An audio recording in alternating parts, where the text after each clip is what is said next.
Hello good morning. ಇವತ್ತಿನ ನನ್ನ ಚಾನಲಲ್ಲಿ 4:30 AM ರೊಟೀನ್ ಹೇಗಿರುತ್ತೆ ಅಂತ ನೋಡೋಣ ಬನ್ನಿ. ಸೊ ನಾನು ಬೆಳಿಗ್ಗೆ ಎದ್ದಿದ ತಕ್ಷಣ ನಾನು ನೈಟ್ ನೆನೆ ಹಾಕಿರೋಂತಹ ಡ್ರೈ ಫ್ರೂಟ್ಸ್ನ ಫಸ್ಟ್ ತಿಂತೀನಿ. ಸೊ ನಾನಿಲ್ಲಿ 10 ಬಾದಾಮಿ ಮತ್ತು 2 ಬಟ್ಲಲ್ಲಿ ಈ ಥರ ನಾನು ಅಂಜೂರ ಇಕ್ಕಿದ್ದೀನಿ. ಒಂದು ನನಗೆ, ಒಂದು ನಮ್ಮ ಹಸ್ಬೆಂಡ್ಗೆ. ಸೊ 10 ಬಾದಾಮಿಯಲ್ಲಿ ನಾನು 5 ತೊಗೋತೀನಿ, ಅವ್ರು 5 ತಿಂತಾರೆ. ಯಾಕೆ ಅಂಜೂರ 2 ಬಟ್ಲಲ್ಲಿ ಹಾಕಿದ್ದೀವಿ ಅಂದರೆ, ಅಂಜೂರ ನೀರು ಫುಲ್ ಕುಡ್ದು ಆಮೇಲೆ ಅಂಜೂರ ತಿಂದರೆ ಅದರಲ್ಲಿರೋ ನೀರಿನ ಅಂಶ ಇರುತ್ತಲ್ಲ, ಆ ಅಂಜೂರ ನೀರಲ್ಲಿ ನೆನೆ ಹಾಕಿರ್ತೀವಲ್ಲ, ಆ ಅಂಶ ಎಲ್ಲ ನೀರಲ್ಲಿ ಇದಾಗಿರುತ್ತೆ. ಸೊ ಅದಕ್ಕೋಸ್ಕರ ಫಸ್ಟು ನೀರು ಕುಡಿದ್ಬಿಟ್ಟು ಆಮೇಲೆ ಅಂಜೂರ ತಿಂತೀನಿ. ಸೊ ನಾನು ನಮ್ಮ ಹಸ್ಬೆಂಡು ಎಲ್ಲ ಬಾದಾಮಿ ಪೀಲ್ ಮಾಡಿ ಇಕ್ಕಿರ್ತೀನಿ. ಯಾಕಂದರೆ ಆಮೇಲೆ ಅವ್ರು ಪೀಲ್ ಮಾಡ್ಕೊಂಡು ತಿನ್ನಲ್ಲ, ಹಾಗೆ ಹೋಗ್ಬಿಡ್ತಾರೆ ಅಂತ ನಾನೆಲ್ಲ ಪೀಲ್ ಮಾಡಿರ್ತೀನಿ. ಸೊ ನಾನು ಫಸ್ಟ್ ಎದ್ದಿದ ತಕ್ಷಣವೇ ಇದೇ ತೊಗೊಳ್ಳೋದು. ಯಾವಾಗಲೂ ಒಂದೇ ಥರ ಇರಲ್ಲ, ಹಾಗೆ ಮಿಕ್ಸ್ ಆ್ಯಂಡ್ ಮ್ಯಾಚ್ ಮಾಡ್ತಿರ್ತೀನಿ. ಅವಾಗವಾಗ ಚೇಂಜ್ ಮಾಡ್ತೀನಿ. ಒಂದು ಸಲ ದ್ರಾಕ್ಷಿ ತಿಂತೀನಿ, ಒಂದು ಸಲ ಅಂಜೂರ ಬಾದಾಮಿ ತಿಂತೀನಿ, ಈ ಥರ ಡಿಫ್ರೆಂಟ್ ಕಾಂಬಿನೇಷನ್.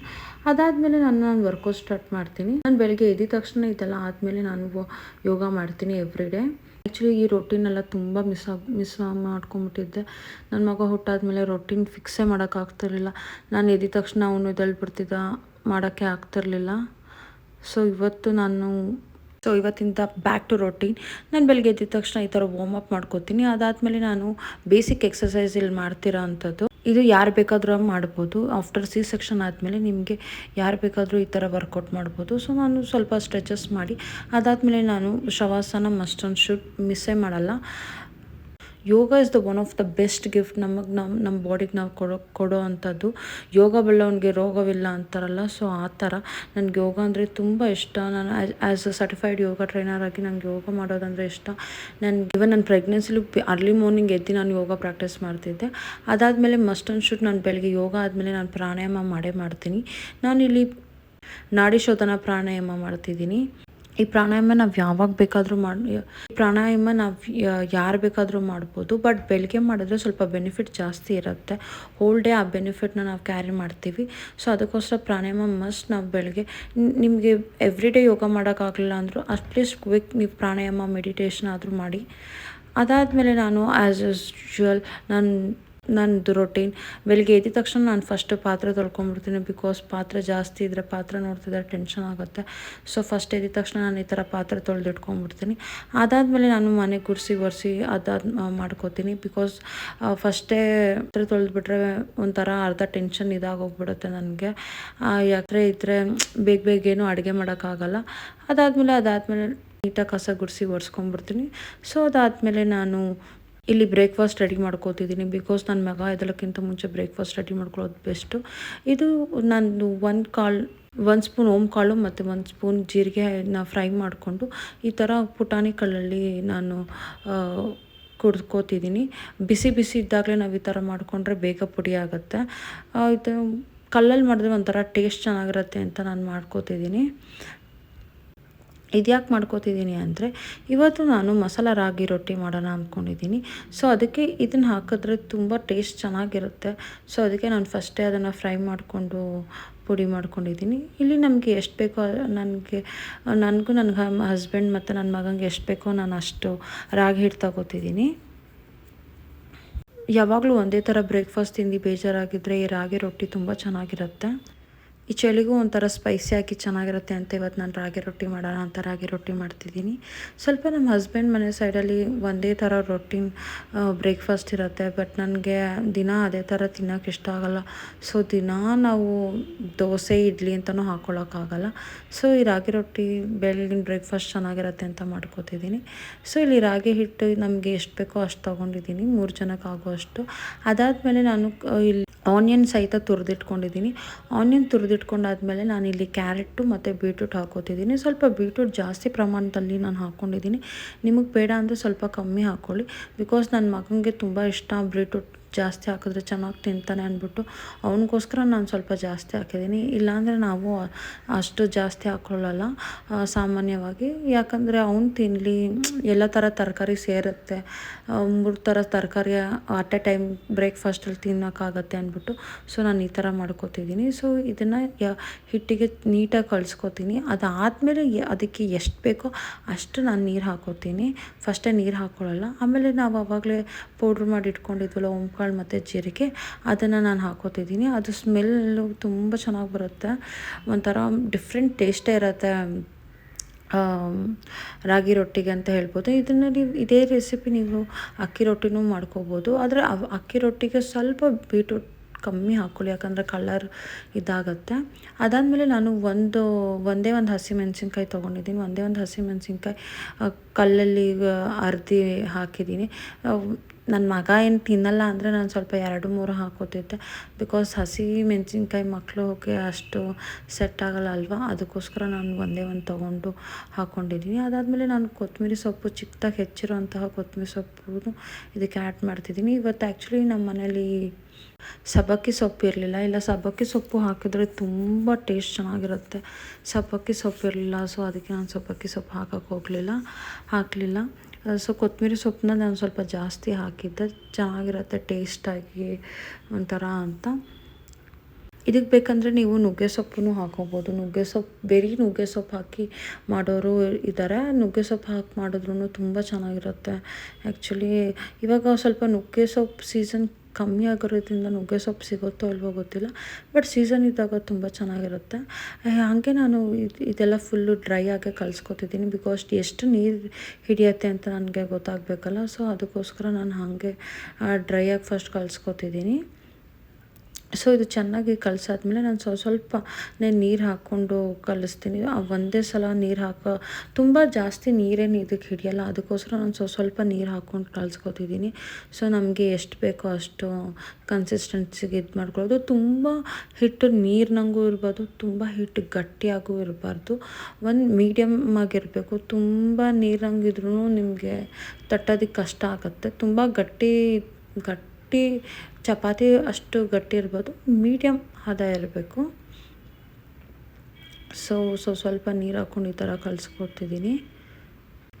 ಆಲ್ಮೋಸ್ಟ್ ಇವಾಗ ಕನ್ಸಿಸ್ಟೆನ್ಸಿ ನನಗೆ ಗೊತ್ತಾಯಿತು, ಈಗ ತಟ್ಟಕ್ಕಾಗತ್ತೋ ಅಲ್ವೋ ಅಂತ. ನಮ್ಮ 3 ಜನಕ್ಕೆ ಎಷ್ಟು ಸಾಕು, ಲೈಕ್ ಒಂದು ಹೊತ್ತು ಬ್ರೇಕ್ಫಾಸ್ಟ್ಗೆ. ಸ್ವಲ್ಪ ಬೀಟ್ರೂಟ್ ಜಾಸ್ತಿ ಆಗಿರೋದ್ರಿಂದ ಬೀಟ್ರೂಟ್ ಕಲರ್ ಇದಾಗಿದೆ. ನಿಮಗೆ ಬೇಡ ಅಷ್ಟೊಂದು ಬೀಟ್ರೂಟ್ ಬೇಡ ಅಂದರೆ ಸ್ವಲ್ಪ ಕಮ್ಮಿ ಮಾಡ್ಕೋಬೋದು, ಇಲ್ಲಾಂದರೆ ಸ್ಕಿಪ್ಪು ಮಾಡ್ಕೋಬೋದು. ಆಮೇಲೆ ಇದಕ್ಕೆ ಸೌತೆಕಾಯಿ ತುರಿದು ಹಾಕಿದ್ರೂ ತುಂಬ ಚೆನ್ನಾಗಿರುತ್ತೆ. ಕೆಲವರು ಸೌತೆಕಾಯಿ ತುರಿದು ಹಾಕ್ತಾರೆ. ಮೂಲಂಗಿ ಇದ್ದಾಗ ಮೂಲಂಗಿನೂ ಹಾಕ್ಬೋದು. ಮೂಲಂಗಿ ತುರಿದ್ಬಿಟ್ಟು ಸ್ವಲ್ಪ ನೀರು ಹಿಡ್ಕೊಂಬಿಟ್ಟು ಹಾಕ್ಬೋದು. ಸೊ ನನಗೆ ಹಿಟ್ಟಲ್ಲಿ ಸ್ವಲ್ಪ ಕಮ್ಮಿ ಆಯಿತು ಅನ್ನಿಸ್ತು, ಅದಕ್ಕೋಸ್ಕರ ನಾನು ಇನ್ನೂ ಸ್ವಲ್ಪ ಹಿಟ್ಟು ಹಾಕ್ಕೊಂಡು ಕಲಿಸ್ಕೊತಿದ್ದೀನಿ. ಬಿಕಾಸ್ 3 ಜನಕ್ಕೆ ಅಷ್ಟು ಸಾಕಾಗಲ್ಲ, ತರಕಾರಿನೂ ಜಾಸ್ತಿ ಇದೆ, ಮತ್ತು ತರಕಾರಿ ಜಾಸ್ತಿ ಇದ್ದು ಹಿಟ್ಟು ಕಮ್ಮಿ ಆದರೆ ಚೆನ್ನಾಗಿರಲ್ಲ ಅಂತ ನಾನು ಇನ್ನೊಂದು ಸ್ವಲ್ಪ ಹಿಟ್ಟು ಹಾಕ್ಕೊಂಡು ಕಲಿಸ್ಕೊತಿದ್ದೀನಿ. ಸೊ ಇಷ್ಟು ಎಕ್ಸ್ಟ್ರಾ ಹಿಟ್ಟು ಹಾಕ್ಕೊಂಡಿದ್ದೀನಿ. ಈ ಥರ ಎಕ್ಸ್ಟ್ರಾ ಹಿಟ್ಟು ಹಾಕ್ಕೊಂಡು ಸ್ವಲ್ಪ ಆಮೇಲೆ ಉಪ್ಪನ್ನು ಹಾಕ್ಕೊಂಡಿದ್ದೀನಿ. ಸೊ ಹಿಟ್ಟು ಜಾಸ್ತಿ ಆದಮೇಲೆ ಉಪ್ಪು ಹಾಕಲಿಲ್ಲ ಅಂದರೆ ಇದಾಗ್ಬಿಡತ್ತಲ್ವ, ಒಂಥರ ಸಪ್ಪೆ ಆದಂಗೆ ಆಗುತ್ತೆ ಅಂತ ನಾನು ಸ್ವಲ್ಪ ಮೇಲೆ ಉಪ್ಪು ಹಾಕ್ಕೊಂಡು ಈ ಥರ ಸ್ವಲ್ಪ ನೀರು ಹಾಕ್ಕೊಂಡು ಕಲಿಸ್ಕೊತಿದ್ದೀನಿ. ಸೊ ಹಿಟ್ಟು ಈ ಕನ್ಸಿಸ್ಟೆನ್ಸಿಗೆ ಬಂತು. ಸೊ ಹಿಟ್ಟು ರೆಡಿ ಆಯಿತು. ಸೊ ಇದಕ್ಕೆ ಒಂದು ಚಿಕ್ಕದಾಗಿರೋ ಚಟ್ನಿ ಮಾಡ್ಕೊಳ್ಳೋಣ ಅನ್ನೋಷ್ಟರಲ್ಲಿ ನನ್ನ ಮಗ ಎದ್ದ. ಸೊ ಅವನಿಗೆ ಬ್ರಷ್ ಮಾಡಿಸಿ, ಇಲ್ಲಿ ನೋಡ್ತಿದ್ದೀರಲ್ಲ ನಾನು ಹಾಲು ಕುಡಿಸ್ತಿದ್ದೀನಿ. ಸೊ ಬೆಳಿಗ್ಗೆ ಎದ್ದಿದ ತಕ್ಷಣವೇ ಅವ್ನಿಗೆ ಈ ಥರ ಎತ್ಕೊಂಡೆ ಹಾಲು ಕುಡಿಸ್ಬೇಕು.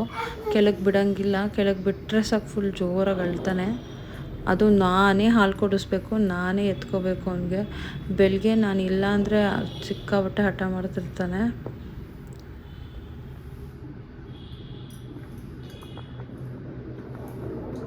ಸಾಕಲ್ಲ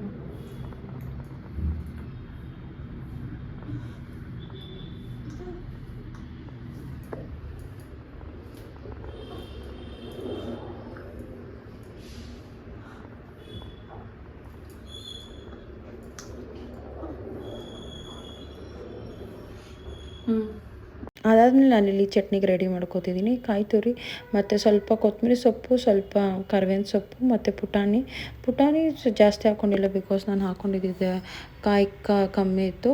2 ಹಸಿಮೆಣ್ಸಿನ್ಕಾಯಿ, ತುಂಬ ಕಮ್ಮಿ ಕ್ವಾಂಟಿಟಿ. ನನಗೂ ನನ್ನ ಹಸ್ಬೆಂಡ್ ನನ್ನ ಮಗ ತಿನ್ನಲ್ಲ. ಸ್ವಲ್ಪ ಉಪ್ಪು ಹಾಕ್ಕೋತಿದ್ದೀನಿ. ಪುಟಾಣಿ ಹಾಕ್ಕೊಂಡ್ರೆ ತುಂಬ ಟೇಸ್ಟ್ ಚೆನ್ನಾಗಿರುತ್ತೆ. ಸೊ ಅದಕ್ಕೋಸ್ಕರ ಮತ್ತು ಜೀರಿಗೆ ಇದನ್ನು ಫಸ್ಟು ನಾನು ಹಾಗೆ ಗ್ರೈಂಡ್ ಮಾಡ್ಕೊಂಡಿದ್ದೀನಿ. ಅದಾದಮೇಲೆ ನಾನು ಸ್ವಲ್ಪ ನೀರು ಹಾಕ್ಕೊಂಡು ಗ್ರೈಂಡ್ ಮಾಡ್ಕೊಂಡಿದ್ದೀನಿ. ಚಟ್ನಿ ಅದಕ್ಕೆ ತುಂಬ ನೀಟಾಗಿ ಪೇಸ್ಟ್ ಥರ ಮಾಡ್ಕೋಬೋದು. ಸ್ವಲ್ಪ ತರಕಾರಿಯಾಗಿದ್ದರೆ ಚಟ್ನಿ ಟೇಸ್ಟ್ ಇರುತ್ತೆ. ಅದಾದಮೇಲೆ ನಾವೇನು ಹಿಟ್ಟು ಮಾಡ್ಕೊಂಡಿದ್ದೀವಿ ಅದನ್ನು ನಾನು ಬಟರ್ ಪೇಪರಲ್ಲಿ ಮಾಡ್ತಿಲ್ಲ, ಹೋಳಿಗೆ ಶೀಟಲ್ಲಿ ಮಾಡ್ತಿರೋದು. ಬಟರ್ ಪೇಪರು ಬೇಗ ತುಂಬ ರೀಯೂಸ್ ಮಾಡೋಕ್ಕಾಗಲ್ಲ, ಅದಕ್ಕೆ ನಾನಿಲ್ಲಿ ಹೋಳಿಗೆ ಶೀಟ್ ಅಲ್ಲಿ ಟ್ರೈ ಮಾಡ್ತಿದ್ದೀನಿ. ಬಟರ್ ಪೇಪರ್ಗೂ ಹೋಳಿಗೆ ಶೀಟ್ ಇರೋದಕ್ಕೂ ಇದೇ ವ್ಯತ್ಯಾಸ. ಹೋಳಿಗೆ ಶೀಟು ನಾವು ರೀಯೂಸ್ ಮಾಡ್ಬೋದು ಮತ್ತು ಸ್ವಲ್ಪ ತಿಕ್ಕಾಗೂ ಇರುತ್ತೆ. ಬಟರ್ ಪೇಪರ್ ಸ್ವಲ್ಪ ಅಷ್ಟು ಮಲ್ಟಿಪಲ್ ಟೈಮ್ಸ್ ಯೂಸ್ ಮಾಡೋಕ್ಕಾಗಲ್ಲ. ಅದ್ರ ಮೇಲೆ ನಾನು ಈ ಥರ ಇನ್ನೊಂದು ಕವರ್ ಇಕ್ಕಿ ಈ ಥರ ನಾನು ತರ್ತಿದ್ದೀನಿ. ಈ ಥರ ಮಾಡಿದ್ರೆ ತುಂಬ ಈಸಿ. ಯಾವ ಫಸ್ಟ್ ಟೈಮರ್ಸು ಮಾಡಿದ್ರೂ ಕಣ್ಣು ಮುಚ್ಕೊಂಡು ಮಾಡ್ಬೋದು, ಅಷ್ಟು ಈಸಿಯಾಗಿರುತ್ತೆ. ಸೊ ಯಾರಾದರೂ ನೀವು ಫಸ್ಟ್ ಟ್ರೈ ಮಾಡ್ತಿದ್ದೀವಿ, ನಾವು ರೊಟ್ಟಿನೇ ಮಾಡೋಕ್ಕೆ ಬರಲ್ಲ ಅನ್ನೋರಿಗೆ ಇದೊಂದು ಟಿಪ್. ಆ್ಯಕ್ಚುಲಿ ನನಗೂ ರೊಟ್ಟಿ ಗಿಟ್ಟಿ ಏನೂ ಮಾಡ್ತಿರಲಿಲ್ಲ, ಆದರೆ ಈ ಥರ ಮೆಥಡ್ ಯೂಸ್ ಮಾಡಿದಾಗಿನಿಂದ ಯಾವ ರೊಟ್ಟಿನಾದರೂ ಮಾಡ್ಬೋದು. ಅಷ್ಟು ಈಸಿಯಾಗಿ ಬರುತ್ತೆ ಮತ್ತು ತೆಳ್ಳಗೂ ಇರುತ್ತೆ. ತುಂಬ ಎಷ್ಟು ತೆಳ್ಳಗೆ ಬೇಕೋ ಅಷ್ಟು ತೆಳ್ಳಗೆ ನಾವು ತಡ್ಕೊಬೋದು. ಸೊ ಇಷ್ಟೊಂದು ತರಕಾರಿ ಹಾಕಿದ್ದೀವಿ, ಏನಪ್ಪ ರೊಟ್ಟಿ ಬರುತ್ತೋ ಇಲ್ವೋ ಕಿತ್ತೋಗುತ್ತೋ ಇದಾಗತ್ತೆ ಅನ್ನೋ ಟೆನ್ಷನ್ನೇ ಬೇಡ. ಆರಾಮಾಗಿ ಬರುತ್ತೆ, ತೆಳ್ಳಗಿರುತ್ತೆ, ತುಂಬ ರುಚಿಯಾಗಿರುತ್ತೆ. ನಾವು ಎಷ್ಟು ರೊಟ್ಟಿ ತೆಳ್ಳಗೆ ತಟ್ತೀವೋ ಅಷ್ಟು ರುಚಿ ಇರುತ್ತೆ. ಸೊ ನೋಡ್ತಿದ್ದೀರಲ್ಲ ಎಷ್ಟು ದೊಡ್ಡದಾಯಿತು ರೊಟ್ಟಿ, ತುಂಬ ಚೆನ್ನಾಗಿ ಬಂದಿತ್ತು ಆ್ಯಕ್ಚುಲಿ. ಅದಾದಮೇಲೆ ಅದೇ ಪೇಪರ್ ಸಮೇತ ನಾನು ಹೆಂಚಿಗೆ ಹಾಕ್ಕೊಂಡಿದ್ದೀನಿ. ಅದೇ ಒಂದು ಸ್ವಲ್ಪ 30 ಸೆಕೆಂಡ್ಸ್ ಆದಮೇಲೆ ಅದೇ ಒಂದು ಸೈಡ್ ಬೆಂದಾದಮೇಲೆ ಪೇಪರ್ ಬಿಟ್ಕೊಳ್ಳುತ್ತೆ. ಆದರೆ ಯಾವುದೇ ಕಾರಣಕ್ಕೂ ಈ ಥರ ನೀವು ಹಾಲಿನ ಕವರಲ್ಲಿ, ಎಣ್ಣೆ ಕವರಲ್ಲೆಲ್ಲ ಮಾಡೋಕ್ಕೆ ಹೋಗ್ಬೇಡಿ, ಅದು ಕಚ್ಕೊಂಡ್ಬಿಡುತ್ತೆ. ಸೊ ಬಟರ್ ಪೇಪರ್ ಅಥವಾ ಹೋಳಿಗೆ ಶೀಟಲ್ಲಿ ಈ ಥರ ಮಾಡಿದ್ರೆ ಅಂಟಲ್ಲ. ಆಮೇಲೆ ನಮ್ಗೆ ಎಷ್ಟು ತೆಳ್ಳಗೆ ಬೇಕೋ ಅಷ್ಟು ತೆಳ್ಳಗೆ ಮಾಡ್ಕೋಬೋದು. ಅದು ಒಂದೇ ಇದರಲ್ಲಿ ಬೆನಿಫಿಟ್ಟು. ಅದಕ್ಕೋಸ್ಕರ ಇವಾಗ ತುಂಬ ಡಿಮ್ಯಾಂಡ್ ಆಗಿಬಿಟ್ಟಿದೆ ಬಟರ್ ಪೇಪರ್ ಮತ್ತು ಹೋಳಿಗೆ ಶೀಟು. ನೋಡಿ 30 ಸೆಕೆಂಡ್ಸ್ ಆದಮೇಲೆ ಎಷ್ಟು ಈಸಿಯಾಗಿ ಅದೇ ಬಿಟ್ಕೊಳ್ಳುತ್ತೆ. ಒಂಚೂರು ಎಲ್ಲೂ ಕಟ್ಟಾಗೋದಾಗಲಿ ಹರಿಯೋದಾಗಲಿ ಏನೂ ಆಗಲ್ಲ. ಸೊ ಎಷ್ಟು ನೀಟಾಗಿ ಬಂದಿದೆ. ನಾವು ಹಿಟ್ಟು ಕಲಿಸ್ಕೊಳ್ಳುವಾಗ ನಾವು ಯಾವುದೇ ಥರ ಬಿಸಿನೀರು ಯೂಸ್ ಮಾಡಿಲ್ಲ, ತಣ್ಣೀರಲ್ಲೇ ಹಾಕ್ಕೊಂಡು ಎಷ್ಟು ಈಸಿಯಾಗಿ ಬಂದಿದೆ. ಸೊ ಕೆಲವ್ರು ಬಿಸಿನೀರೆಲ್ಲ ಹಾಕೋತಾರೆ, ಬಿಸಿನೀರೆಲ್ಲ ಏನೂ ಹಾಕೊಳ್ಳೋ ಅವಶ್ಯಕತೆಯೇ ಇಲ್ಲ. ತಣ್ಣೀರೆಲ್ಲ ಹಾಕಿ ಕಲಿಸ್ಕೊಂಡ್ರು ಸಖತ್ತಾಗಿ ಬರುತ್ತೆ, ತೆಳ್ಳಗೂ ಇರುತ್ತೆ. ಮತ್ತು ಕೆಲವೊಂದು ಸಲ ಬಿಸಿನೀರು ಹಾಕ್ಕೊಂಡ್ರೆ ರಾಗಿ ರೊಟ್ಟಿಗೆ ಒಂಥರ ರಫ್ ಆದಂಗೆ ಆಗೋಗ್ಬಿಡುತ್ತೆ. ಮತ್ತು ರಾಗಿ ರೊಟ್ಟಿಲಿ ಒಂದೇನೆಂದರೆ ಬೇಯಿಸೋದು ತುಂಬ ಇಂಪಾರ್ಟೆಂಟು. ನಮಗೆ ಬೇರೆ ರೊಟ್ಟಿ ಆದರೆ ಗೊತ್ತಾಗ್ಬಿಡುತ್ತೆ, ಸ್ವಲ್ಪ ಕಪ್ಪಗಾದ್ರೂ ಸ್ವಲ್ಪ ಒಂಥರ ಬ್ರೌನ್ ಆದರೆ. ಅದೇ ರಾಗಿ ರೊಟ್ಟಿಲಿ ನಮ್ಮ ಕಲರ್ ಇದೇ ಮಾಡೋಕ್ಕಾಗಲ್ಲ. ಸೊ ಅದಕ್ಕೆ ರಾಗಿ ರೊಟ್ಟಿಲಿ ನಮಗೆ ನೋಡ್ಕೊಂಡು ಬೇಯಿಸ್ಬೇಕು. ಬೇಯಿಸೋದ್ರಲ್ಲಿ ತುಂಬ ಇಂಪಾರ್ಟೆಂಟ್ ಇರುತ್ತೆ. ನಾವು ತುಂಬ ಓವರ್ ಕುಕ್ ಮಾಡಿದ್ರೂ ರಫ್ ಆಗಿಬಿಡುತ್ತೆ. ನೋ ಮ್ಯಾಟರ್ ನಾವು ಎಷ್ಟು ತೆಳ್ಳಗೆ ತಟ್ಟಿದ್ದೀವಿ ಅನ್ನೋದು ಇದಾಗಲ್ಲ. ಸೊ ಜಾನ್ ಬ್ರೇಕ್ಫಾಸ್ಟ್. Thank you Chinnu. ತಿನ್ಬಿಟ್ಟು ಹೇಳ್ಬೇಕಾ?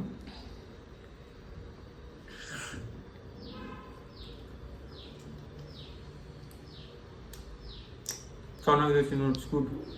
ಬಂಟು ಇಷ್ಟ ಆಗುತ್ತೆ, ನಂಗೆ ತುಂಬ ಇಷ್ಟ ಆಯಿತು. ಬಂಟು ರೊಟ್ಟಿ ಖಾರ ಎಲ್ಲ ಕರೆಕ್ಟಾಗಿದೆಯಾ?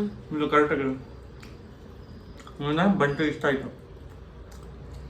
ಚಟ್ನಿ